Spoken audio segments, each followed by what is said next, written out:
And we're going to do it in the same exact order as we just did, again, going into the week. And let's begin with Clemson at Georgia Tech. 24-21 was the final score here in Atlanta. And yeah, it's another bad weekend for us here at Your Sports Outpost. I picked Clemson by 6 points. Let's just say their offense didn't show up, but what's new, I guess, here in 2025 for the Tigers? But I did also say Haynes King, who was maybe 100%. Maybe he was still playing in that game with that lower body injury. Super impressive performance. We talked about him, again, having to play perfect. Kind of a similar situation that we compared him to in Quinn Ewers when Texas went into Tuscaloosa against Alabama in 2023. And he played lights out in a way. I know he only scored 24 points of offense, but setting up his team to win was just that was some great football, to be quite honest with you, especially special teams wise, to rush your field goal unit late in there to get the game winner to make it 24-21.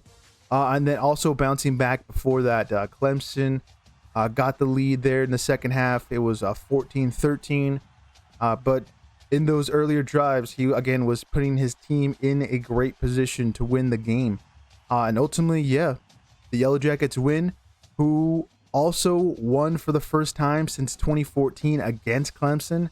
So that's a big hump now gone off the back there for Georgia Tech going forward, and for Brett Key, who looks like he's going to be there for a while. I'm forgetting Coach Johnson's first name, one of the previous coaches for Georgia Tech, who had a pretty solid tenure there. If you know Calvin Johnson, that was one of the players that went through that system. If you know the WWE superstar Roman Reigns, he also played under Coach Johnson. So it looks like Brent Key is going to be sitting pretty comfortable there as the Yellow Jackets head coach for, I think, a long time, unless someone poaches him, which I don't think he's going to be moving. He's been there for quite a bit. Again, one of our questions was going into this was, is Haynes King 100% for this game? And it looked like it was more than enough. I think he probably could have played this game maybe at a little bit around 60%, and I think they still would have squeezed it out just like they just did this past weekend. But man, that was just another terrible performance from Clemson. I think the defense did carry them through this game. That was our big thing at the end of our preview, is that Clemson's defense is going to score some points. Unfortunately, they didn't. They didn't even have, unfortunately, too many turnovers. There was only one there in the second half, but they didn't lead it to any points. The offense of the Tigers really let down their defense. That was another thing going into this week that we talked about. Kate Klubnik not really being a top tier quarterback, and it really showed with the 3-and-out series that happened in the second half. After they regained the lead, or took the lead for the first time, you had that first drive fumble as well. That doesn't help out in terms of momentum, especially on the road. Georgia Tech fans just felt like they knew what was going to be happening, and they got the job done like they did against the Miami Hurricanes in 2024. Stat-wise, again, Haynes King had a great game at 20 for 28.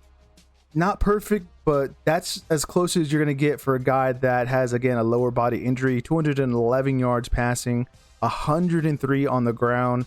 There's not much more you can ask for in that young man. Also a touchdown to I think that was, I believe, in the first half.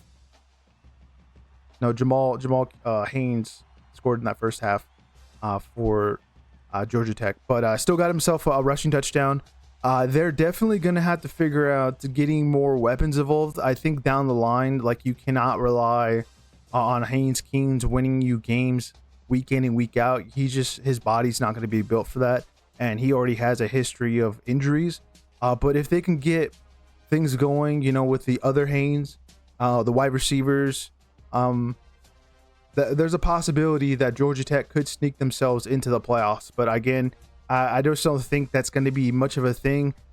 What we're going to see, just like we saw in the Big 12 last year, a lot of teams beating teams once the ACC conference starts to, play each other. And I think the Yellow Jackets are unfortunately going to be suffering maybe 1 to 2 losses there. And then on top of that, they still have to play Georgia, which ultimately might keep them out again of the playoffs. But we'll have to see. There's a whole season in front of us. But again, the Clemson defense, I think they played amazing, or at least the best they could in terms of, being on the field way too long. That was another factor in this and why Georgia Tech ultimately won. They were just getting super tired out there. You can only imagine, your offense is not scoring points. You keep on giving the ball back, but unfortunately, you're just gonna end up losing there. But again, that was 24-21. The game-winning field goal was the thing there. A lot of special teams actually this past weekend that determined on who won or lost. But it's another one that we didn't get right, unfortunately. And on top of that, not only Haynes King, but there's some other guys that were questionable for Georgia Tech.